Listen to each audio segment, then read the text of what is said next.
Hi guys, welcome to ultimate channel. இன்றைக்கி நம்ம வீடியோவில் குல்தாரா கிராமத்தை பற்றி பார்க்க போகிறோம். வாங்க வீடியோக்குள்ளே போகலாம்.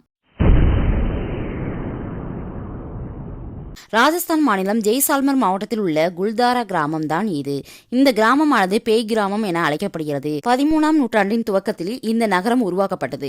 இந்த நகரம் பாலி என்ற பகுதியிலிருந்து குடிபெயர்ந்து வந்த ஒரு குறிப்பிட்ட சமூகத்தினரால் உருவாக்கப்பட்டது. இந்நகரில் முதலில் சிறு கூட்டமாக இருந்த இவர்கள் நாளடைவில் கொஞ்சம் கொஞ்சமாக அதிகமானார்கள். இது மட்டுமல்லாமல் இந்த நிலையில 19ஆம் நூற்றாண்டில் கிட்டத்தட்ட 500 குடும்பங்கள் இந்த கிராமத்தில் வாழ்ந்ததாக கூறப்படுகிறது. இந்த கிராமத்தில் ஒரு அம்மன் கோவில் அமைத்து அந்த அம்மன் கோவிலை சுற்றி நகர் அமைக்கப்பட்டிருந்தது. இந்த நிலையில் ஒரே நாள் இரவில் அந்த கிராமத்தில் வாழ்ந்த 500 பேரும் காணாமல் போனதாக கூறப்படுகிறது. இந்த கிராமத்தில் வாழ்ந்த மக்கள் எல்லாம் எங்கு சென்றார்கள், ஏன் சென்றார்கள் என்ற எந்தவித காரணமும் யாருக்கும் தெரியவில்லை. இதற்கு மிக அதிகமாக சொல்லப்படும் காரணம், அந்த கிராம மக்கள் அங்குள்ள கோவில் உள்ள மகிஷாசுர மர்த்தினி அம்மனிற்கு சாமி குற்றம் செய்து விட்டதாகவும் அதனால் அந்த கிராமத்திற்கு தீங்கு ஏற்படும் கடவுள் சக்தியை அந்த கிராமம் இழந்து விட்டதாகவும் பேய்கள் குடிபுகுந்து விட்டதாகவும் கூறுகிறார்கள்.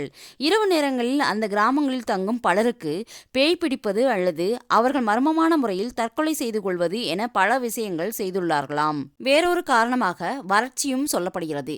அந்த கிராம மக்கள் அந்த கிராமத்திலிருந்து சுமார் 2.5 கிலோமீட்டர் தொலைவில் உள்ள ஒரு ஆற்று நீர்தான் இவர்களுடைய பிரதான குடிநீர் தேவையாக இருந்தது.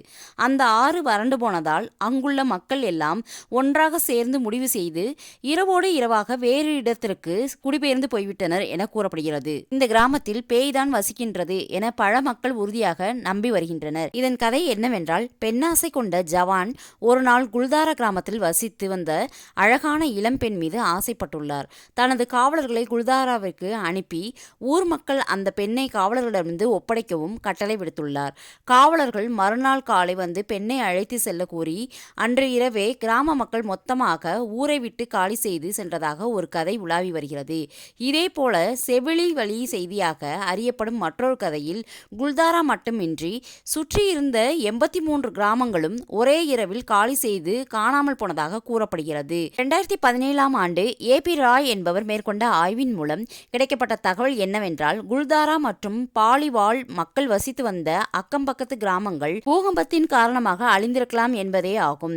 இந்த ஆய்வு மேற்கொண்ட ஆராய்ச்சியாளர் அழிந்த கட்டிடங்களுடைய அமைப்பு வைத்து பார்க்கும்போது அவற்றின் பூகம்பம் போன்ற இயற்கை பேரழிவுகள் மூலம் ஏற்படும் தாக்கம் வீட்டு கூரைகள், தூண்கள் போன்றவற்றில் காணப்படுவதாக சுட்டிக்காட்டியுள்ளார்.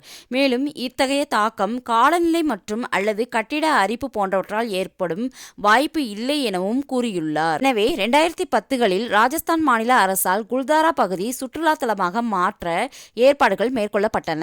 இந்த வீடியோ உங்களுக்கு பிடிச்சிருந்துச்சுன்னா லைக் பண்ணுங்க, ஷேர் பண்ணுங்க, சப்ஸ்கிரைப் பண்ணுங்க. தேங்க்யூ.